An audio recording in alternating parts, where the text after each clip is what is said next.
Hai, aku Andrew. Dan aku Nina. Ini dia Kesehatan Podcast. Podcast santai tapi bermakna buat kamu yang pengen hidup lebih sehat, lebih seimbar, dan pastinya lebih bahagia. Kita bakal ngobrolin topik-topik penting soal kesehatan tubuh dan mental nih. Iya, tapi dengan cara yang simple, yang gampang dicerna, tapi tetap berdampak. Yuk mulai perjalanan sehatmu hari ini bareng kita. Oke, kita langsung aja ya. Kamu pernah nggak sih, atau mungkin temanmu gitu, tiba-tiba kulitnya jadi bentol-bentol merah, terus gatalnya minta ampun pas lagi dingin, atau habis kena udara dingin, air dingin, atau malah cuma minum es? Aku dulu jujur aja mikirnya, paling kedinginan biasa gitu. Iya loh, sering banget dengar cerita kayak gitu. Kayak reaksi yang agak aneh ya sama dingin. Betul. Dan ternyata ini tuh ada namanya loh, namanya alergi dingin atau ya bahasa kerennya urtikaria dingin. Ini tuh bukan sekedar kita nggak kuat dingin, tapi emang reaksi tubuh kita yang agak unik aja gitu sama suhu rendah. Iya, menarik banget nih sebenarnya. Jadi ini bukan karena, katakanlah, daya tahan tubuh kita lemah sama dingin gitu ya, tapi lebih ke sistem imun kita yang, gimana ya bilangnya, agak salah reaksi gitu loh. Coba dibayangin, sistem imun kita kan kayak tentara kecil gitu ya, yang jagain badan dari kuman atau bahaya. Nah, kalau pas alergi dingin ini, tentara kecilnya itu salah ngira. Dikiranya dingin itu musuh. Wah, jadi kayak salah sasaran gitu ya tentaranya. Nah, persis. Jadinya tubuh malah ngerilis zat kimia, yang paling terkenal tuh histamin. Histamin ini nih biang keroknya. Dia yang bikin pembuluh darah kecil di kulit jadi melebar, makanya kelihatan merah dan kadang bengkak. Terus dia juga kayak nyolek ujung saraf di kulit, itu yang bikin rasanya gatel banget. Nah, itu yang kita sebut biduran. Kadang aku mikir, kok bisa ya badan kita salah paham gini sama dingin doang? Unik banget ya cara kerja tubuh kita. Biasanya ini munculnya pas umur berapa sih? Terus bisa hilang nggak sih sebenarnya? Paling sering tuh munculnya pas masa remaja atau dewasa muda. Tapi kabar baiknya, seringnya kondisi ini bisa membaik sendiri kok seiring waktu, mungkin beberapa tahun gitu, bahkan bisa ilah gotal. Tapi ya, ada juga sih kasus yang gejalanya menetap lebih lama. Jadi ya, nggak bisa dipukul rata juga. Oke deh, nah ngomongin gejala nih ya, selain bentol merah gatel yang udah kita sebut tadi, ada lagi nggak sih tanda-tanda lainnya? Soalnya kadang suka nggak ngeh gitu. Wah, ternyata nggak cuma di kulit loh efeknya. Ada juga yang ngalamin hidungnya jadi meler atau malah tersumbat, mirip-mirip pilek gitu. Terus, bibir atau tangan bisa juga jadi agak bengkak. Yang agak bikin kaget tuh, kadang bisa sampai bikin sakit kepala atau nyeri sendi juga loh. Serius? Aku pikir paling banter ya cuma gatel-gatel aja gitu. Lumayan juga ya ternyata efeknya bisa kemana-mana. Iya kan? Dan yang kadang agak aneh nih, gejalanya tuh malah makin kerasa pas kulit kita udah mulai anget lagi setelah kena dingin. Kamu sendiri pernah nggak sih ngalamin yang mirip-mirip gitu? Nah ini, penting nih buat dibahas soal bahayanya.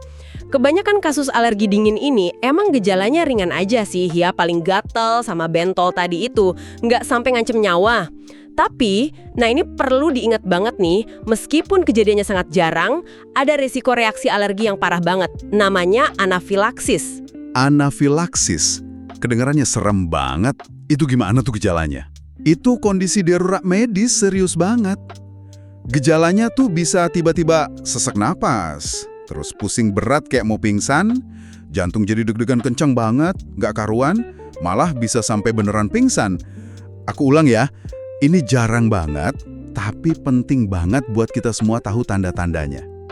Kalau kamu atau mungkin orang di sekitar kamu ngalamin gejala kayak sesak napas parah atau kayak mau pingsan gitu setelah terpapar dingin, itu wajib hukumnya. Harus segera cari pertolongan medis. Jangan ditunda, jangan disepelein. Oke, siap, dicatat. Itu info penting banget, meskipun jarang ya. Nah, kalau kita anggaplah nggak sampai separah itu, tapi alergi dingin ini tetap aja ganggu, ya kan? Ganggu aktivitas sehari-hari gitu. Gimana dong cara kita ngatasinnya? Cara paling dasar dan ya bisa dibilang paling efektif, itu ya sebisa mungkin kita hindari pemicunya. Apa pemicunya? Ya paparan dingin itu sendiri. Kedengarannya simpel ya, tapi ini kunci utamanya. Ada tips praktisnya mungkin? Kayak gimana gitu cara menghindarinya secara nyata? Ada dong. Misalnya nih, kalau mau keluar pas cuaca lagi dingin atau mau ke tempat yang AC-nya kenceng banget, coba deh pakai baju yang berlapis-lapis gitu.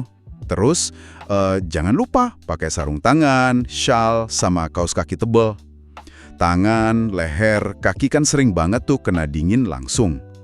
Buat beberapa orang, bahkan minuman atau makanan yang dingin banget itu bisa bikin tenggorokan atau bibir nggak nyaman. Jadi, ya mungkin perlu dikurangi juga. Intinya sih, kita perlu kenali pemicu spesifik buat diri kita masing-masing. Masuk akal sih. Jadi emang kuncinya di pencegahan ya. Terus, kapan nih kita sebaiknya mikir buat periksa ke dokter soal ini? Nah, kalau gejalanya itu udah sering banget muncul, terus rasanya udah ganggu banget aktivitas kamu sehari-hari, nah itu saatnya deh buat coba ngobrol sama dokter. Jujur aja nih ya, kadang aku sendiri juga masih suka bingung, ini tuh beneran reaksi alergi atau cuma iritasi kulit biasa aja gitu karena dingin. Jadi ya nggak ada salahnya kok buat mastiin ke ahlinya. Dokter biasanya bisa bantu apa aja tuh kalau kita konsul? Bentar ke kulit buat lihat reaksinya gimana. Kalau emang terbukti alergi dingin, nah dokter bisa kasih saran penanganan yang lebih pas. Atau mungkin ngasih resep obat kayak antihistamin gitu kalau emang gejalanya lumayan parah dan perlu diredakan. Oh ya, satu lagi yang penting nih. Kalau kamu udah tahu punya kondisi ini, jangan lupa kasih tahu dokter sebelum kamu misalnya mau operasi atau tindakan medis lain. Soalnya kan ruang operasi biasanya dingin tuh. Oke, jadi komunikasi sama dokter itu penting banget ya. Jadi bikin penasaran ya, gimana sih tubuh kita bisa punya semacam program reaksi yang seunik ini sama hal sesimpel suhu udara gitu? Betul banget. Ini jadi kayak pengingat ya buat kita semua, biar lebih peka lagi sama sinyal-sinyal yang dikasih sama tubuh kita sendiri. Jangan diabaikan gitu aja kalau ada yang terasa nggak biasa. Itu dia obrolan kita hari ini ya. Semoga ada satu hal kecil paling nggak yang bisa kamu bawa pulang buat bantu hidup kamu jadi lebih sehat dan lebih tenang. Sampai jumpa di episode selanjutnya ya. Tetap sadar, tetap sayang sama diri sendiri.